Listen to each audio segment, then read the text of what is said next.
Guys, I love the NFL draft. Always have. Always have. So for me, it is never too early for a little mock draft action. And that's exactly what we have here today. But I have 5 thoughts on this article about an article that maybe go a little bit beyond what it would mean for the Kansas City Chiefs to draft this particular player in the first round of next year's draft. What I mean is, I think that what I'm going to say at the end of this video is a little more pertinent to the 2024 Kansas City Chiefs than maybe an article about the 2025 NFL draft normally would be. This is from the article ESPN shows Chiefs selecting an offensive tackle in 2025 NFL Draft from Arrowhead Pride by Pete Space Sweeney about an article on ESPN wherein the Kansas City Chiefs draft Anthony Belton out of North Carolina State. The original article says this about Belton. 31, Kansas City Chiefs, Anthony Belton, offensive tackle, North Carolina State. Despite how well the Chiefs have put together and managed their roster, there's a lack of answers at offensive tackle. We've talked about this on the channel. We've talked about exactly why this is on the channel. The Kingsley Suamataia pick in the second round likely solves one tackle spot, potentially replacing right tackle Jawaan Taylor, who struggled last season. Belton, a 2-year starter at left tackle, allowed 1 sack last year and wows with his easy movement at 6'5", 345 pounds. If the Chiefs like Suamataia on the right side, where most scouts pegged him pre-draft, then Belton could fit well at left tackle to give Patrick Mahomes more time in the pocket. Oh, one thing I have to say here, I apologize. Yesterday, I got my remonetization on this channel, so if you are exclusively on the Patreon for that reason to support me during the demonetized times, I am remonetized. I appreciate everything, all of the love you have shown me, and if you choose not to maintain Patreon membership, I completely understand. 1000%. I wish I would have gotten the notice on the monetization early enough to have said this in yesterday's video, but for anyone who doesn't know, I work overnight, so right now it is 1:15 a.m. for me. I have to be at work in 7.5 hours. So it was just too late for me to get anything done and put the awareness out there. But anyway, Pete Sweeney has this to say in the article. This projection implies that Taylor's 2023 struggles will bleed into 2024, and Kansas City's hand will be forced to move another player into his starting position. While that's not impossible, it is certainly improbable. Just considering the leash Taylor will be afforded connected to his cap hits in 2024 and 2025, the Chiefs do have an out in 2026. He would have to play very badly to be replaced. That is true, maybe. So I give a little bit of take on the first part. I'll give a little bit of take on Pete's take. They now will have, if they take this Belton player, they will have 3 offensive tackles on rookie deals.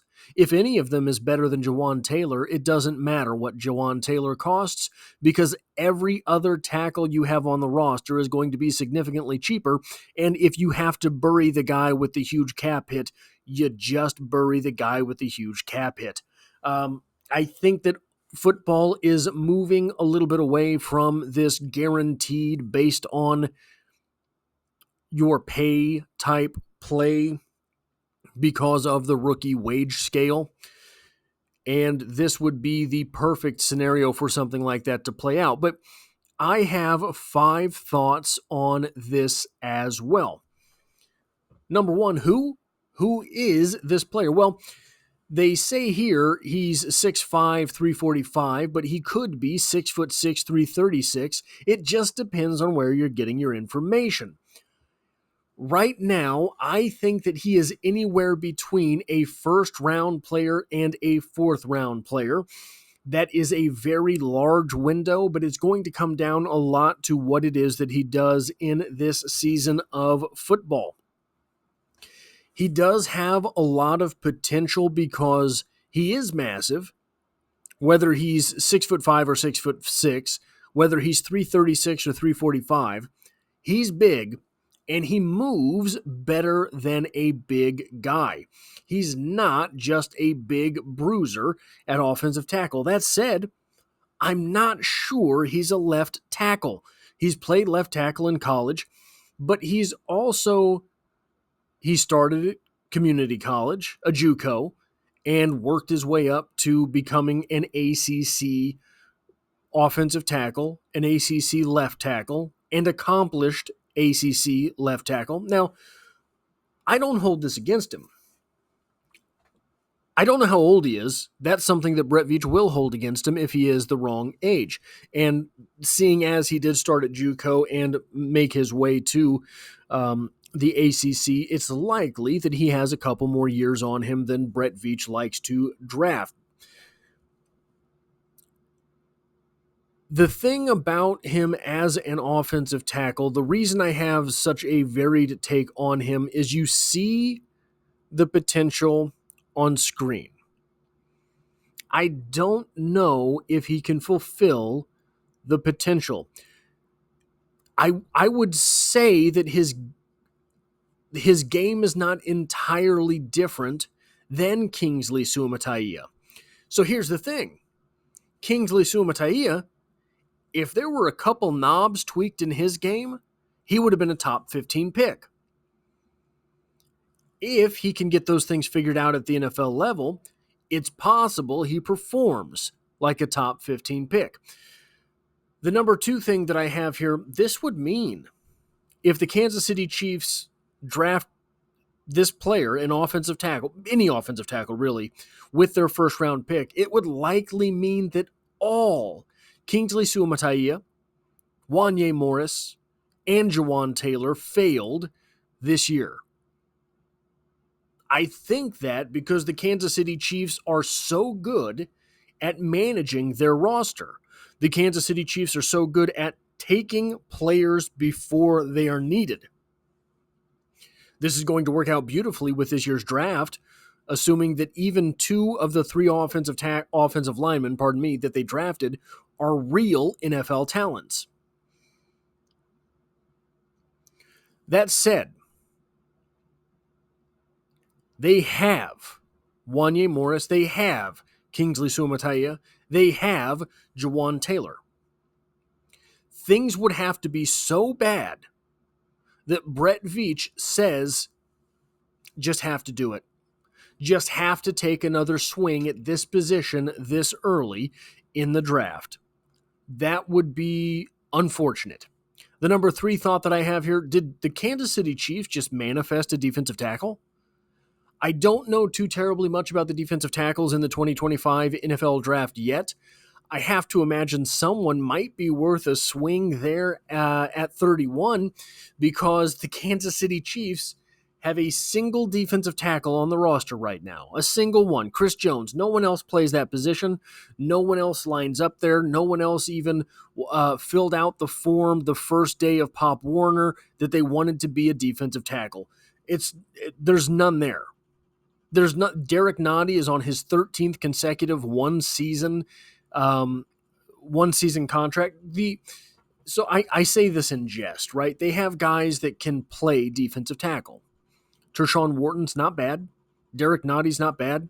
I think Fabian Levette is going to be a starter level defensive tackle in the NFL at some point in his career.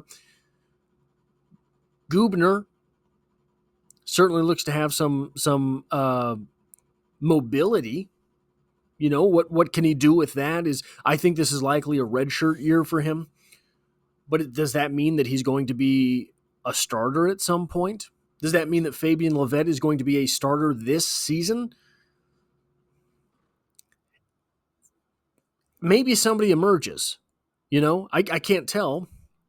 Maybe somebody emerges, but it would be difficult to stomach an offensive tackle over a defensive tackle if there are two first-round type picks there at 31, which leads me directly into the number 4 thought here. This mock draft has the Kansas City Chiefs picking at 31. This mock draft has the Kansas City Chiefs losing the Super Bowl unless somebody forfeits their first-round pick, as we have seen several times. That would be absolutely heartbreaking. Now, I know we should not take any Super Bowl runs for granted, whether they are wins or losses. Super Bowl runs are way more rare than they seem to be around Kansas City at this point in time. Look at the fact that the most dominant franchise in NFL history, the most dominant era in NFL history, the Patriots saw, was it like 8 or 10 years where they didn't have a Super Bowl consecutively? So we shouldn't take it for granted, but man, that would be the most heartbreaking, would it not? To get all the way to the Super Bowl en route to a three-peat and lose that game. Would you rather lose the Super Bowl or lose in the AFC Championship game, all things considered, next season? I think that's a harder question than it sounds. The obvious answer is obviously you want to lose in the Super Bowl, but to be witness to a team that close to immortality, to be on that ride as a fan and see all of those. Obviously, they would have won a whole lot of games in the regular season. Obviously, they would have won at least 2 consecutive games in the postseason, only to come up empty-handed at the end of it all. Now, here's the thing. Even with a Super Bowl loss, likely the Kansas City Chiefs are one of the greatest teams of all time. Likely they're top 3. There's going to be a lot of arguments to be had for the decade of play from Patrick Mahomes' first season as a starter in 2018 through 2028. No matter what happens in the last couple of years, there will be an argument for that 10-year run of Kansas City Chiefs football as the greatest run of all time. There will be an argument for it regardless of whether or not if the Kansas City Chiefs make it to the Super Bowl and lose. I should say it that way, because making it to the Super Bowl is not guaranteed. Making it to the playoffs is not guaranteed. We've seen all sorts of implosions in NFL history. The number 5 thought that I have about this article is this. Get used to it, guys. Brett Veach is going to continue to take uncompelling players in the first round, uncompelling because of their spot of play, not because of their level of play. Who wants a cornerback in the first round? There are very rare occasions, like the Kansas City Chiefs were getting beat up so bad so many years ago that I would pray for a cornerback in the first. Nobody ever wants a cornerback in the first. It's not an entertaining position. The Kansas City Chiefs took one, and now he's looking like he's going to be one of the best in the NFL. Defensive end. You rarely want a defensive end in the first. Like, sometimes the teams that are picking like 1 through 10, there's a cool defensive end who's 6'7", 265 pounds, and ran a 4.27 40, put up 93 reps on the bench press. That's cool. Mainly defensive ends that are there at 31, not cool. George Karlaftis ended up being a good football player. I don't remember a whole lot of talk about how cool it would be to get to draft George Karlaftis before that draft. It's just not true, right? Brett Veach, in my opinion, is going to continue to take unsexy positions in the NFL draft in the first round, because that's what makes for great football teams when you have the sexiest of positions, quarterback, already on lock.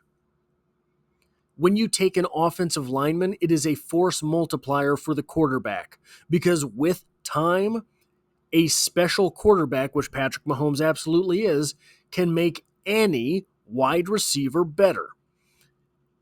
If you have 5 seconds to throw the ball, maybe Kadarius Toney's not going to catch it, but with 5 seconds, he can get 70 yards downfield. And just the amount, just one throw doing that changes the way that defenses have to play you. Versus a superstar wide receiver where the quarterback has 1.3 seconds to throw the ball, never going to be more scary, right? Doesn't matter. So offensive linemen, the unsexy positions on offense, are force multipliers when you have the greatest player in the game. So players like this will continue to get taken by the Kansas City Chiefs early in the draft. That is all I have for this video. If you like or appreciate what it is that I do here, hitting the like button really does help me out, as it tells YouTube to share this video with other Kansas City Chiefs fans. If you find yourself here by chance but not design, consider hitting the subscribe button in order to stick around for more Chiefs content in the future. The Kansas City Chiefs are, of course, the only thing I talk about on this channel, dropping multiple videos every single week, and I hope to have you back for the next one.